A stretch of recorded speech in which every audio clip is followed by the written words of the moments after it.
Hello and welcome to Microsoft Fabric training, and in this video we will cover real-time analytics in Microsoft Fabric. So we will practically cover all the aspects related to Microsoft Fabric in real-time analytics and how we can use and utilize um, uh, Synapse real-time analytics using the KQL database to provide the table storage as well as the analyzing of the data. So first we'll cover some theoretical topics of what Synapse real-time analytics is, what is KQL database, as well as the language, and how we will explore and how we will utilize Microsoft Fabric to go through the real-time analytics in Fabric. So just a bit of an introduction of Synapse as well as real-time analytics, that this Fabric provides end-to-end data platform and data solution that includes the real-time data analytics. And Synapse real-time analytics in Fabric uses the KQL database, which is the Gusto query language, which is a powerful tool to analyze the data. Um, this structure provides a kind of efficient way to find insights and patterns from textual or structured data. And KQL itself is optimized for the data that includes the time series components like real-time data analytics, logging, and streaming services. And with real-time analytics, you can choose and scale up your analytical solutions, while it's kind of a thing that we can combine together with the real-time analytics as well as other structured and unstructured data together to perform deep analysis of the entire organizational data.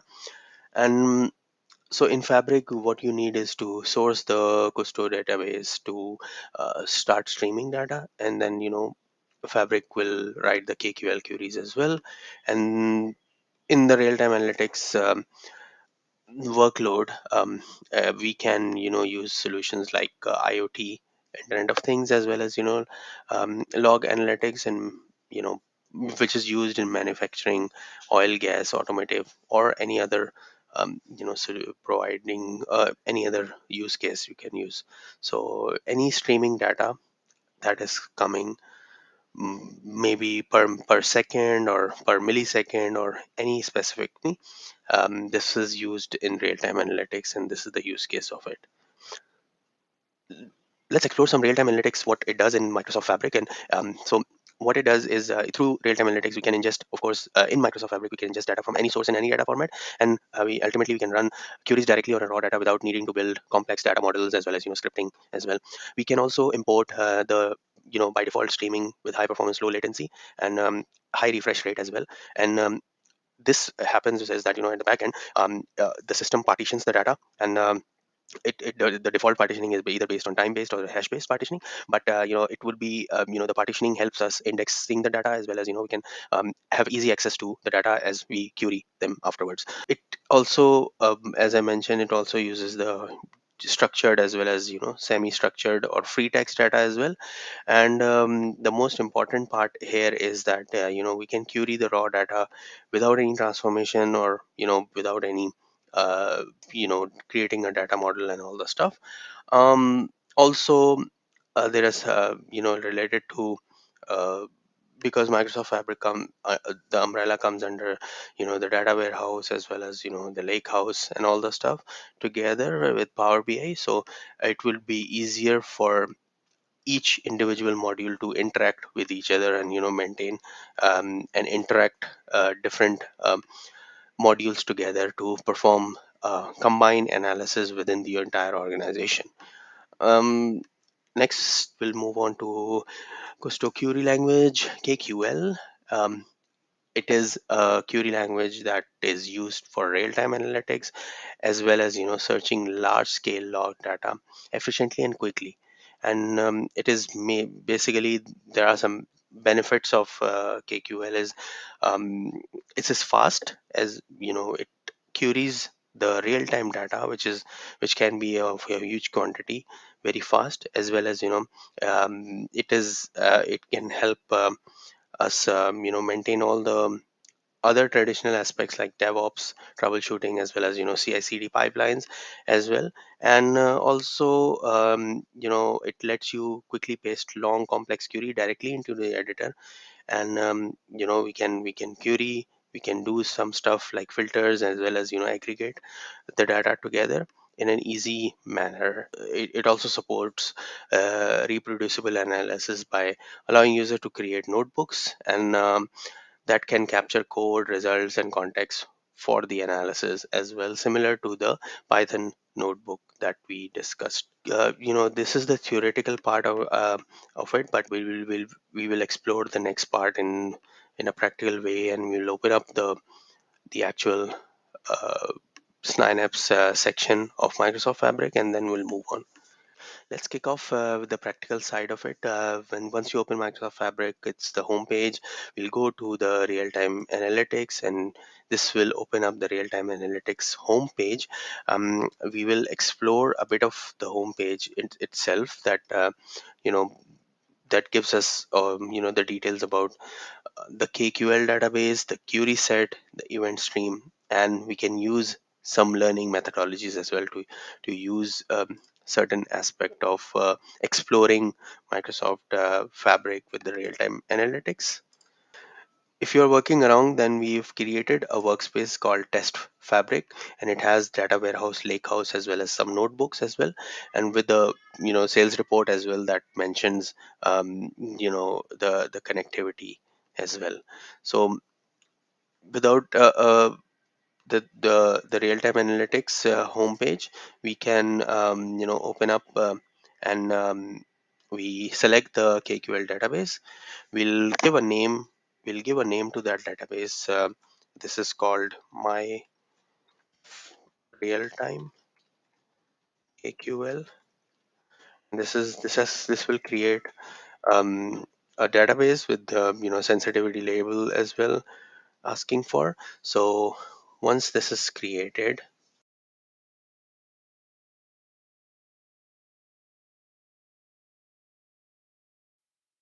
so this has created a database, KQL database, and there are options related to that. We'll explore this option.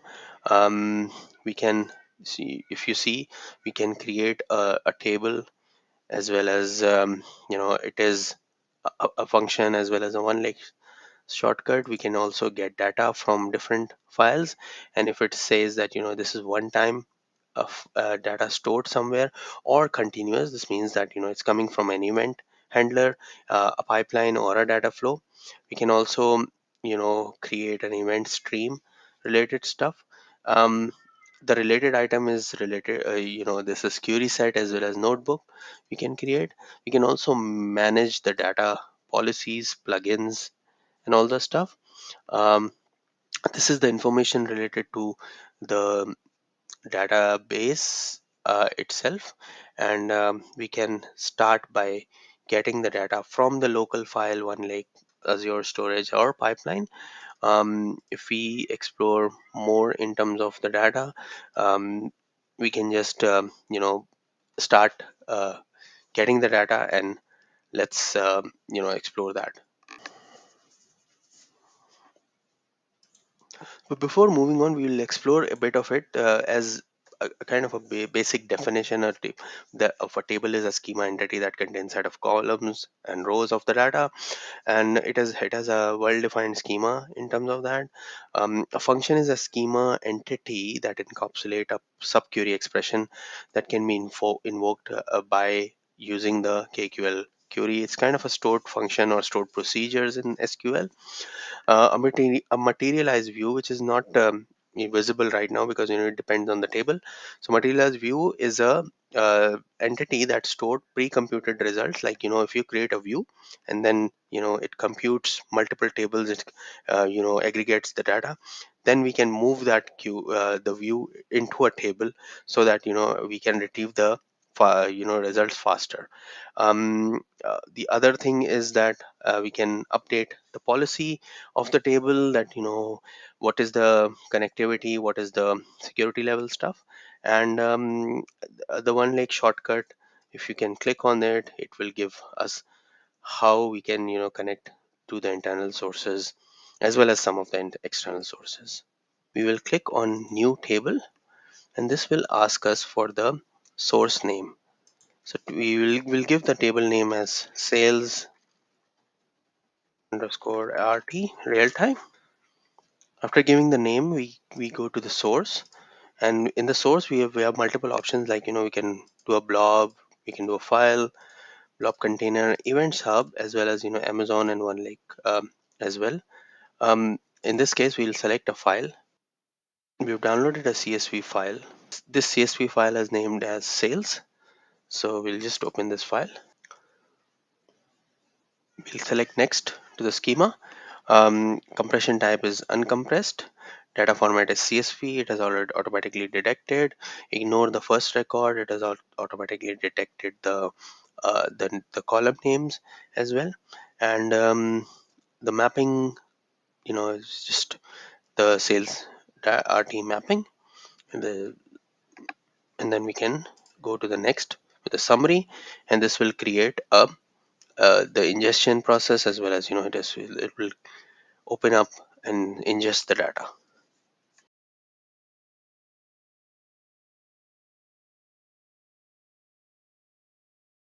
So as you can see, it has ingested the data, and this is the data preview as well. It can give a column information, groups, as well as values.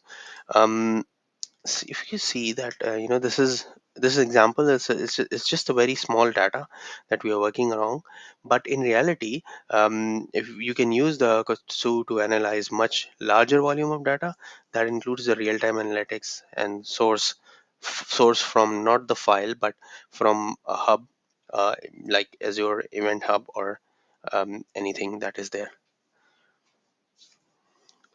So once you click OK and next, it gives a summary of the KQL database, and in this we just give the size as well as the compression plus the table related stuff, and here it gives the information about the table as well as shortcuts, materialized views, functions, and data streams. So this means that it is giving 32,000 records as a row count with the original size and compressed size as well. So this is it. And next what we'll do is we'll use the KQL query to explore the sales data. So in order to start the query, we'll just select this sales RT, and then click on the query table drop down to see show any 100 record ingested, get table schema, and also all the other stuff. We can also write SQL in related to that. um, we'll just stick to the show 100 any 100 records. This will open up a kind of an explore your data um, preview, in the sense where there is some code written as well, and a help article as well that is mentioning the KQL reference guide, the SQL to KQL conversions. So this has executed 100 records randomly. We'll just modify this query, and we will just say sales RT, and this is a pipe symbol, and we'll write where um, item equals it is the same item that we will be selecting using the single quotation mark as per SQL as well. Row dash 250, I think this is road 150, black 48. Road 150, we'll just select this, just copy and paste here. Road 150, red 44, and we'll run it again. This is showing as semantic error. Oh, sorry, we'll run it again, and this is showing all the 281 records related to the item road 150, red 44. So this means that we can execute and slice and dice data as well. There is a statistics section as well, And this is kind of a thing that gives the record as well as a size, and it also gives a full JSON code which related to the statistics itself. So moving on, we'll write another query, and we'll just use this table. And if you see, automatic pipe single symbol comes in, and it will help us write a query with related to the uh, you know it can select objects, and can it will be very easier for us to write. We'll just slice it with the date time, and there's a function called date time part, where we need to establish a part, and in that part we'll see air, and in the other section we'll use order date, and um, this is greater than 2020. And if you see here, if we execute this one, it is showing sales for which is greater than 2020, you would say. So it is just